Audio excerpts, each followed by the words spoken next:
इस video channel में आप सभी का स्वागत है। हर गुजरते दिन के साथ समय बदलता है और हम सभी को अपने में शामिल कर लेता है वह सब जो हम थे और हैं, लेकिन विशेष रूप से वह जो हम बन सकते थे और हो सकते थे। हालांकि हम सब जो कुछ भी हम प्रतिदिन देखते और जीते हैं उससे इतने अधिक प्रभावित हो जाते हैं कि ऐसा लगता है कि हम ऐसा नहीं कर सकते हैं, और कई बार तो ऐसा लगता है कि हम नए स्वर्ग और नई पृथ्वी से भी घिरना नहीं चाहते हैं, जो कि बनाना और निर्माण करना और अनदेखी दुनिया से अधिक और हमारे करीब देखना। यह video channel the heart of Jesus आपके उपहारों की प्रतीक्षा कर रहा है और आपको हमारे प्रभु यीशु मसीह और धन्य वर्जिन मैरी की ओर से तब और अब भेजे गए स्वर्गीय प्रेम पत्र देता है, ताकि हम उनकी स्वर्गीय शादी के लिए खुद को ठीक से तैयार कर सकें। मेमना भगवान। आज हम रोमानिया के न्यू जेरूसलम के पवित्र मठ में हमारे प्रभु यीशु मसीह द्वारा बोले गए परमेश्वर के वचन को प्रस्तुत करते हैं। पवित्र प्रेरित पतरस और पौल के पर्व पर परमेश्वर का वचन। 12 जुलाई 2024 से। ओह, यह तुम्हारे बारे में मेरा शब्द नहीं है। मैं भगवान हूँ, हर चीज का और मनुष्य का निर्माता, और मनुष्य बनने के लिए उसे हमेशा बनाया जाना चाहिए, क्योंकि यदि वह बिगाड़ता है तो वह बिगाड़ता रहता है, लेकिन वह बनाने में सक्षम नहीं होता है।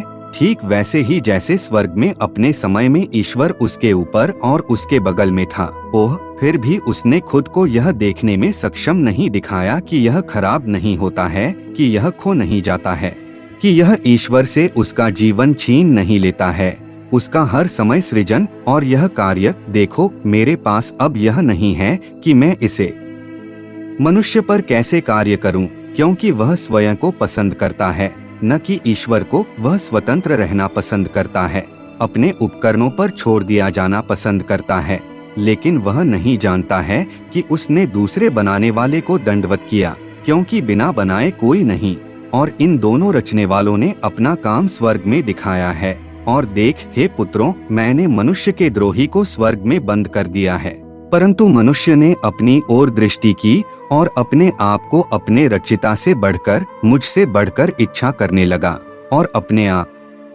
को प्रधानता महिमा की लालसा में झोंक दिया, और मैं उसका रचिता उसकी इच्छा के अनुसार रहूं।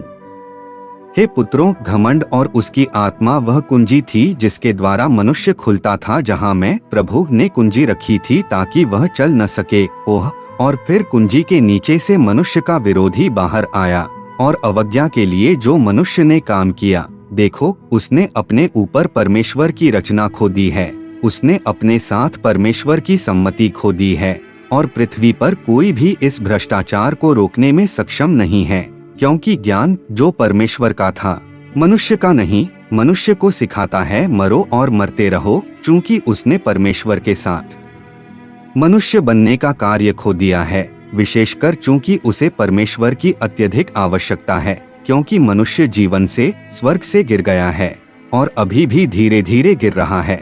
वह धीरे धीरे ज्ञान में डूबता जाता है और उसमें अंधापन बढ़ता जाता है, और वह अब अपने निर्माता प्रभु को नहीं देखता है और उसे नहीं चाहता है। और जिसके पास प्रभु नहीं है वह अहंकारी है और ऊपर से ईश्वर की ओर से दी गई सृष्टि को अस्वीकार कर देता है जब वह उसके पास आती है। जब मैंने मनुष्य को बनाया तो मैंने उसे जीवन की आत्मा दी ताकि उसके शरीर में जीवन हो। मैंने उसे बोलने के लिए नहीं, बल्कि रचिता परमेश्वर की बात सुनने के लिए और परमेश्वर और सारी सृष्टि को प्रसन्न करने के लिए बनाया है, जिसके लिए मनुष्य बनाया गया और उसके बीच में रखा गया है। और बोलना परमेश्वर के लिए है और उसके कार्य में उसके समान है। मनुष्य को बना रहा है क्योंकि मनुष्य इतना मानवीय है, निर्माता ईश्वर से इतना रहित है कि वह यह भी नहीं जानता कि उसके अपने शब्द, उसकी अपनी सोच और वाणी उसके विरुद्ध कितनी खड़ी हैं। एक योग्य व्यक्ति होने के नाते आप भगवान से और अपने लिए पार्टियों से जिस भलाई की उम्मीद करते रहते हैं वह आपके किसी काम की नहीं है। और यदि आप पीड़ित हैं तो इसका मतलब यह नहीं है कि हे ईसाई मैं आपके साथ बुरा हूँ, क्योंकि अगर मैंने नहीं दिया आप पहनते हैं, आप दुनिया की आत्मा के पक्ष में और भी अधिक काम कर रहे होंगे, शैतान के पक्ष में जो भगवान की अवज्ञा करने वालों पर काम करता है। और मैं भगवान आपको कहानियां भेज रहा हूं ताकि आप जान सकें। केवल उन्हें अनदेखा न करें, दूर करो और अपने मन से, अपनी भावना से दूर करो। ईसाई बेटे देखो, शक्तिहीन को ध्यान में रखा जाना चाहिए, मैंने ऐसा कहा। लेकिन नपुंसकता दो प्रकार की होती है और सबसे सच्ची नपुंसकता शरीर की नहीं बल्कि प्रेमपूर्ण नपुंसकता की होती है।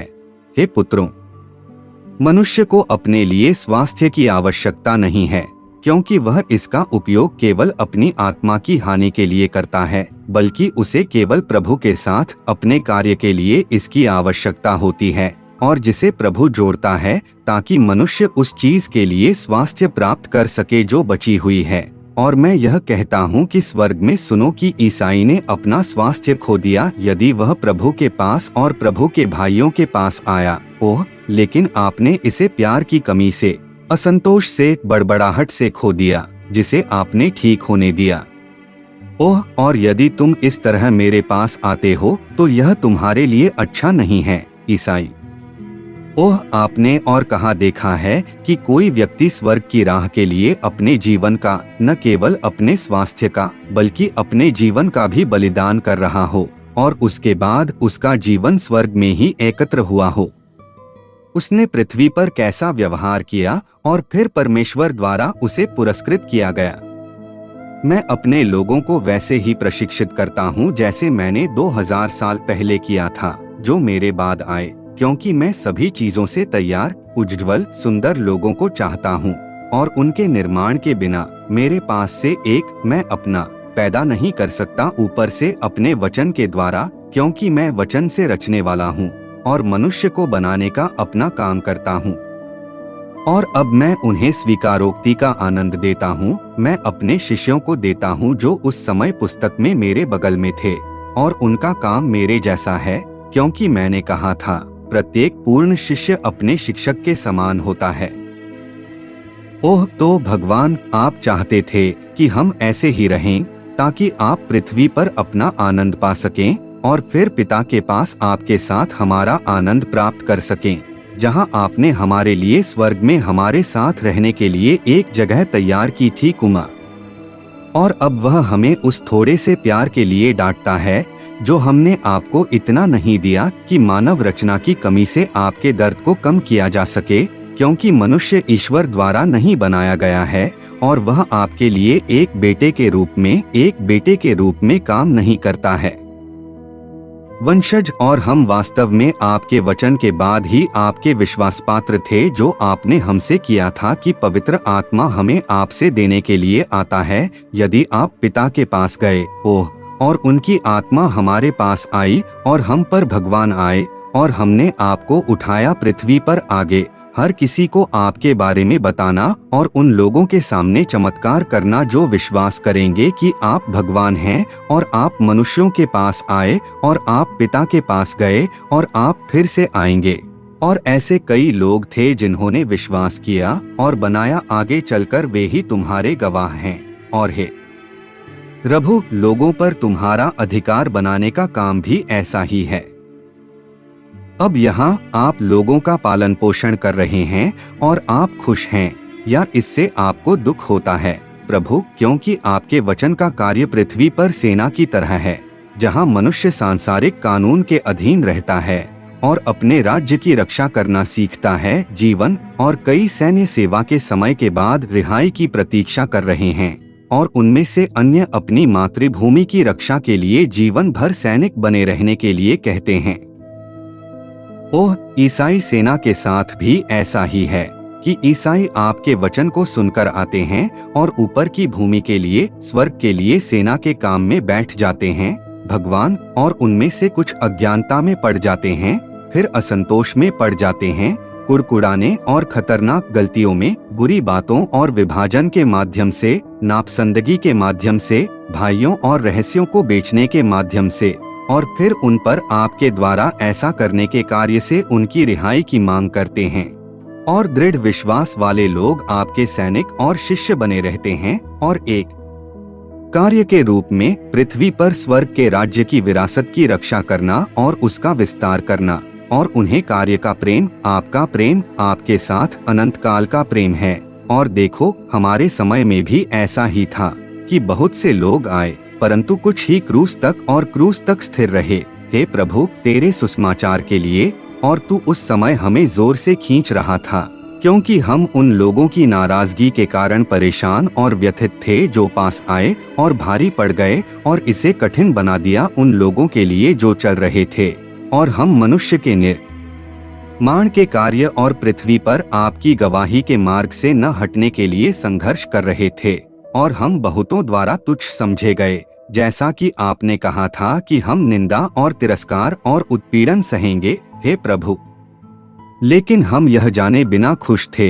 हम खुश थे क्योंकि हम आपके थे, और आपने नए संकेतों और चमत्कारों के माध्यम से काम किया, और उनके माध्यम से आपने हमें अपने करीब रखा और हमें क्रूस के नीचे मजबूत किया, क्योंकि हमने आपका क्रॉस उठाया था। भगवान, हमने आपका क्रॉस उठाया था। सुसमाचार हर जगह हमने पुरुषों के बीच उसके लिए जगह पाई। ओह, और हमारा चलना और आपके साथ काम करना तब भी बना रहा, और अब देखो, हमें आपके साथ आराम है। और स्वर्ग में आपके साथ हमारे राज्य का मतलब इस्राएल के लोगों का न्याय है। हम एक जनजाति के रूप में एक हिस्सा हैं, क्योंकि हम उनमें से हैं, लेकिन हम आपके साथ हैं, जैसे हम पृथ्वी पर थे जब हम रहते थे। और जब इन लोगों ने हमें इसके बीच से बाहर निकाल दिया, तो आप और हम इसके फैसले के लिए तब और अब, हे भगवान, पृथ्वी पर पिता और पुत्र और पवित्र आत्मा के आशीर्वाद से धन्य हो, और प्रभु से और हमसे, परमेश्वर के पुत्रों से, जो तुम्हारे साथ रहने के समय में वचन कहते हैं, तुम्हें शांति मिले। अविश्वास की सभी बर्फ को अच्छे सूर्य के नीचे हर जगह टूटने और पिघलने दें, और अनंत काल के जीवित जल को बहने दें, और पृथ्वी के ऊपर स्वर्ग की पूर्ति के लिए आपके साथ जाने से पहले भगवान के रास्ते में सब कुछ नवीनीकृत हो जाने दें। इस प्रकार हम आपको संतों के बीच हमारे गौरव के दिन देते हैं। इस प्रकार वे लोग प्रिय और प्रसन्न होंगे जो प्रभु को आपके साथ काम करते हुए और अधिक स्पष्ट रूप से चमकते हुए देखेंगे, और अब से महान और महानतम रहस्य प्रकट होंगे। तथास्तु। यह आज के संदेश का अंत है। भगवान आपको आशीर्वाद दें और आपको अपने सबसे पवित्र हृदय के करीब रखें। तथास्तु। अब से महान और महानतम रहस्य प्रकट होंगे। तथास्तु। यह आज के संदेश का अंत है। भगवान आपको आशीर्वाद दें और आपको अपने सबसे पवित्र हृदय के करीब रखें। तथास्तु।